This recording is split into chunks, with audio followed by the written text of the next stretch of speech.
আসসালামু আলাইকুম প্রিয় শিক্ষার্থী, তোমাদের জন্য আজকে ধারাবাহিক অনুপাত মাত্র 10 সেকেন্ডে তোমরা কিভাবে খুব সহজে সহজ টেকনিকে ধারাবাহিক অনুপাত বের করতে পারো সেটা আমি আজকে দেখাবো। তোমরা যদি মনোযোগ সহকারে ভিডিওটি দেখো তাহলে অবশ্যই তোমরা ধারাবাহিক অনুপাত এরপর থেকে আর কখনোই ভুল হবে না ইনশাআল্লাহ। তো দেখো, ক অনুপাত খ সমান 4:7, খ অনুপাত গ সমান 10:7, অর্থাৎ ক অনুপাত খ অনুপাত গ সমান কি সেটা বের করতে হবে। তো আমরা যেভাবে করব সেটা হচ্ছে, প্রথম যে অনুপাতটা দেওয়া থাকবে সেটা আমরা হুবহু এখানে লিখব। লেখার পরে আমরা দ্বিতীয় যে অনুপাতটি দেওয়া থাকবে এখানে সেটাও আমরা লিখব নিচে। তো সেটা কিভাবে লিখব? প্রথমে এখানে যেটা থাকবে, দ্বিতীয় যে অনুপাতটি দেওয়া থাকবে এখানে যেটা থাকবে সেটা আমরা এখানকার দ্বিতীয়টার নিচে লিখব, 7-এর নিচে 10 লিখব। লেখার পরে এখানে অনুপাত দেওয়া আছে না, এই অনুপাতটা আমরা এখানে দেব। দেওয়ার পরে এখানে কত আছে? 7টা আমরা এখানে লিখব।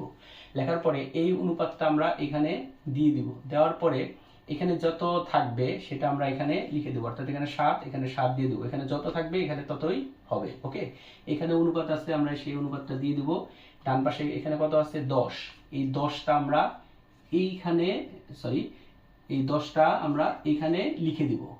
লেখার পরে তোমরা কি করবে? নিজ একটি দাগ দিবে। দাগ দেওয়ার পরে গুণ করবে, এই সংখ্যাগুলো গুণ করবে। ঠিক আছে, গুণ করব। 10 আর 4 গুণ করলে কত হয়? 40। এখানে একটা অনুপাত দেব। 7 আর 10 গুণ করলে কত হয়? 70। এখানে একটু অনুপাত দেব। 7 আর 7 গুণ করলে কত হয়? 49।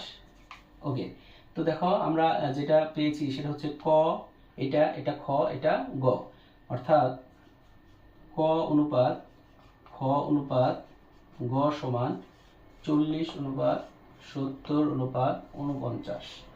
ওকে, আমরা খুব সহজে কিন্তু এভাবে শর্ট টেকনিকে ধারাবাহিক অনুপাতগুলো বের করতে পারি। তো তোমরা এই যে এখানে যেটা আমরা লিখে রেখেছি এটা তোমরা অবশ্যই নিজেরা করবে।